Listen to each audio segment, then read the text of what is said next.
nenda sako mama aro. Chirani.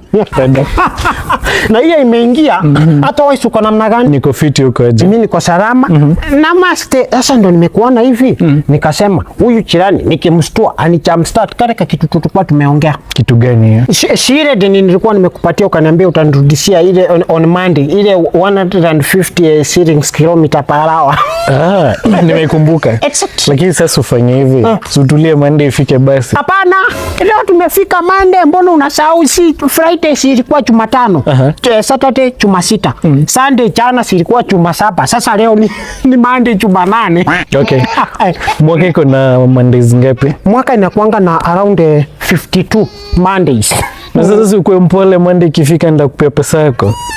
Sasa unamaanisha unataka kukaa na 150 shillings kilometer per hour Japanese yen yangu mwaka mzima, si ndio? Tulia. Mimi nangoja tu Monday ifike ni kusort do yako. Ndio maana sikukuwa nataka kukupatia hiyo deni. Wewe siku ingine utakuja kuniomba, utaona. Na wewe ukicheza vizuri, wacha uone nitapigia soso yangu simu. Ule ni mkali, atakugeuza kifagio, ngoja utaona. Ona. Before uende. Exactly. Nimekumbuka nimejifunika hii shuka sana. Na sasa hii baridi inaongezeka. Unaweza kuwa ni 2,000 niongezee nitakurudishia hiyo Monday. Ufanye nini? Ununue duvet. Ya kufanya nini? Ya kujifunika. Ndio maana nakwambianga wewe ni beautiful. Wewe ni Beatrice. Wewe ni mwanaume tumbafu. Siku hivyo. Mwanaume anajifunika aje duvet? Mwanaume ni kujifunika mawe ama ujifunike kofu. Shinga tumbafu.